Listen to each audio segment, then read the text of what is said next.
Hi friends, welcome to Kolathur cooking. நம்ம இன்னைக்கு பிரெட்டை வச்சு ஒரு சூப்பரான பிரெட் புட்டிங் தாங்க செய்ய போறோம். இது எப்படி செய்யறதுன்னு பாக்குறதுக்கு முன்னாடி நீங்க ஃபர்ஸ்ட் டைம் நம்ம சேனல் பாக்குறவங்களா இருந்தா சேனலை சப்ஸ்கிரைப் பண்ணிக்கோங்க. வாங்க நம்ம செய்ய ஆரம்பிச்சிடலாம். ஃபர்ஸ்ட் இந்த பிரெட் புட்டிங் செய்ய 6 பிரெட் ஸ்லைசஸ் எடுத்துக்கோங்க. இத இந்த மாதிரி ரஃபா பிச்சு போட்டுக்கோங்க. இதே மாதிரி எல்லா பிரெட்ஸையுமே பிச்சுக்கோங்க. இப்ப நம்ம எல்லா பிரெட்டையுமே இந்த மாதிரி பிச்சு போட்டாச்சுங்க. இப்ப இத இந்த மாதிரி ஒரு பவுல்ல ஆட் பண்ணிக்கோங்க. அடுத்து இது கூட 2 முட்டைய உடைச்சு ஊத்திக்கோங்க. இது கூட 100 ml பால் சேர்த்துக்கோங்க. இது காய்ச்சி ஆற வச்ச பால் தாங்க நான் இன்னைக்கு இது கூடயே 100 கிராம் சர்க்கரையும் ஆட் பண்ணிக்கோங்க. இது எல்லாமே சேர்த்து நல்லா மிக்ஸ் பண்ணிக்கோங்க. விஸ்க வச்சு மிக்ஸ் பண்ணிக்கோங்க. நீங்க அப்பதான் நல்லா இருக்கும். மிக்ஸில எல்லாம் போட்டு அடிச்சிடாதீங்க, அப்புறம் நல்லா இருக்காது, கொல கொலன்னு ஆயிடும். உங்ககிட்ட இந்த மாதிரி விஸ்க் இல்லைன்னா கரண்டியை வச்சு மிக்ஸ் பண்ணிக்கோங்க. சுகர் உங்க டேஸ்ட்டுக்கு ஏத்த மாதிரி போட்டுருக்கோங்க. நான் இதுல 100 கிராம் சுகர் சேர்த்திருக்கேன். இன்னும் 50 கிராம் வந்து நம்ம இதுக்கு கேரமல் ரெடி பண்ண போறோம், அதுக்கு சேர்த்துப்போம். இந்த மாதிரி நல்லா மிக்ஸ் பண்ணதுக்கு அப்புறம் இதுல 1 டேபிள் ஸ்பூன் வெனிலா எசன்ஸ் சேர்த்துக்கோங்க. வெனிலா எசன்ஸையும் சேர்த்து நல்லா மிக்ஸ் பண்ணிக்கோங்க. இதுல கொஞ்சம் கொஞ்சம் பிரெட் தெரியுது பாருங்க. இது இப்படியே இருக்கட்டும். நம்ம இப்ப போய் கேரமல் ரெடி பண்ணா அது இருக்க அந்த பிரெட் நல்லா ஊறிடும். மறுபடியும் விஸ்க வச்சு நல்லா கலந்துக்கலாம். இப்ப கேரமல் ரெடி பண்றதுக்கு ஒரு ஃப்ரை பேன்ல 50 கிராம் சர்க்கரை ஆட் பண்ணிக்கோங்க. இந்த சர்க்கரையை லோ ஃப்ளேம்லயே வச்சு கேரமல் பண்ணிக்கோங்க. நீங்க ஹை ஃப்ளேம்ல வச்சீங்கன்னா சர்க்கரை தீஞ்சிடும், அப்புறம் குட்டிங்ல நல்லா இருக்காது. போடும்போது நல்லா கலந்து விட்டுட்டே இருங்க. எப்பவுமே கேரமல் ரெடி பண்ணும்போது மீடியம் ஃப்ளேம்லயே வச்சு ரெடி பண்ணிக்கோங்க. அதே மாதிரி கையில படாம பாத்துக்கோங்க, ஏன்னா இது ரொம்பவே ஹீட்டா இருக்கும். கேரமல் பாருங்க நல்லா சூப்பரா கலர்ஃபுல்லா ரெடி ஆயிடுச்சு. நீங்க ஸ்லோ ஃப்ளேம்ல வச்சு பண்ணீங்கன்னா இந்த மாதிரி கலர்ல உங்களுக்கு கிடைக்கும். இப்ப நீங்க ஸ்டவ் ஆஃப் பண்ணிடுங்க. இப்ப பாருங்க பிரெட்டும் நல்லா ஊறிடுச்சு. இத விஸ்க வச்சு ஒரு தடவை நல்லா கலந்து விட்டுக்கோங்க. அவ்வளவுதான். இது கலந்ததுக்கு அப்புறம் எடுத்து ஓரமா வச்சுக்கோங்க. அடுத்து நான் இந்த மாதிரி ஒரு கேக் டின் எடுத்திருக்கேன். இதுல நம்ம ரெடி பண்ணி வச்சிருக்கோம் இல்லையா கேரமல், அதை ஊத்திக்கோங்க. இந்த மாதிரி ஊத்துனதுக்கு அப்புறம் இந்த கேரமல் ஒரு 5 நிமிஷம் செட் ஆகட்டும், அப்படியே விட்டுருங்க. இப்ப நம்ம பண்ண இந்த சுகர் கேரமல் ஒரு அளவுக்கு செட் ஆயிருக்குங்க.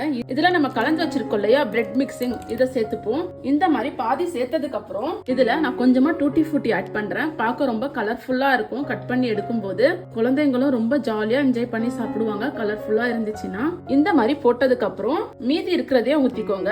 இந்த மாதிரி ஃபுல்லா ஊத்திட்டு நான் இப்ப இதை இந்த மாதிரி சில்வர் ஃபாயில் கவர் போட்டு க்ளோஸ் பண்ணிக்கிறேன்.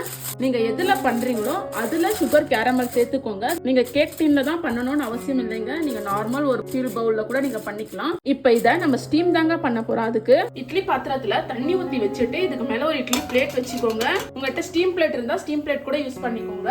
இப்ப இதுல நம்ம ரெடி பண்ணி வச்சிருக்க பிரெட் மிக்ஸரை வச்சுப்போம். இந்த மாதிரி வச்சுட்டு இதை வந்து க்ளோஸ் பண்ணிடுங்க. இது ஒரு 20 மினிட்ஸ் வேகட்டும். 20 மினிட்ஸ்க்கு அப்புறம் நம்ம ஓபன் பண்ணி பார்க்கலாம். 20 மினிட்ஸ் ஆயிடுச்சு.